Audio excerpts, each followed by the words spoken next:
Welcome back, Wanderers, and today it's Time Survivors. How much time you spend with Time Survivors reveals a great irony and its structure. Despite a beautifully crude style and crunchy bullet happening, there's a diminishing returns on the fun here somewhere before the 10-hour mark.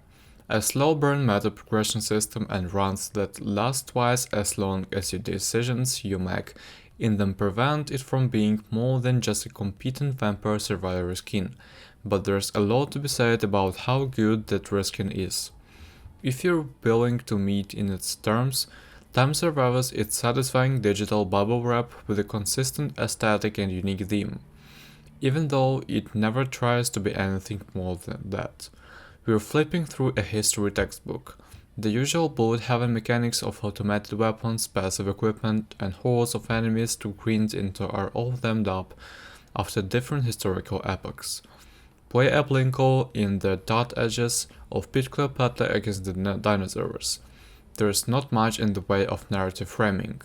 There's a Tongo in Czech history teaches we're sorry vibe to just letting the game be a goofy kitchen sink of recognizable faces and cartoonish powers like Oldest Nobugana's jetpack.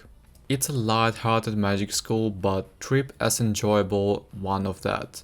And trying all these disparate areas together is a Game Boy Advance trying to 3D art style.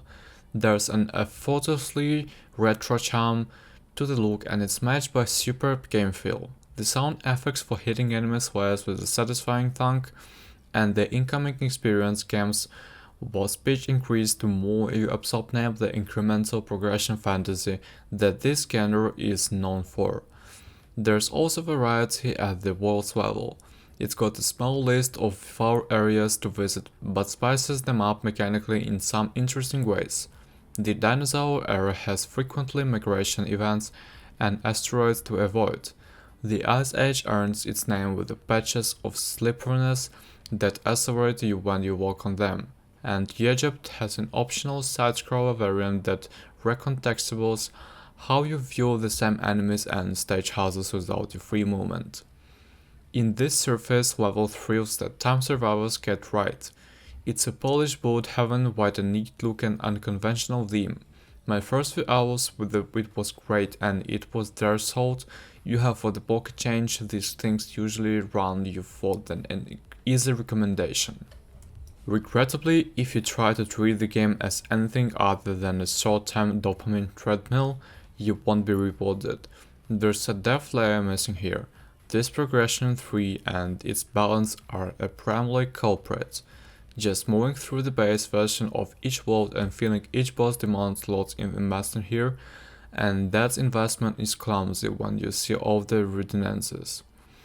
You have some cool purchases like an ultimate weapons sharing space with some basic health and regeneration upgrades individually for every single character, which is both a bore and makes sampling the roster early on punishing. Your in-game weapon selection is also nothing you haven't seen before. Almost the entire armory is thinking of ways to revamp Vampire Survivors classics like the Whip, Garlic and Lightning Ring rather than focusing on original weapons or mechanics. And of all the things I would specially avoid copying from Vampire Survivors, that final stretch of a run where your build is maxed out and you're just going through the motions is certainly one of them. Exacerbated here by low side experience gain and run duration that frequently has you finished with a build 9 to 10 minutes into a 20-minute run. It leaves a good chunk of your time spent just being the passive execution of decisions you already made. It had me yearning into turbo mode to discover that one does exist, but only speeds everything up and doesn't actually alter run duration at all.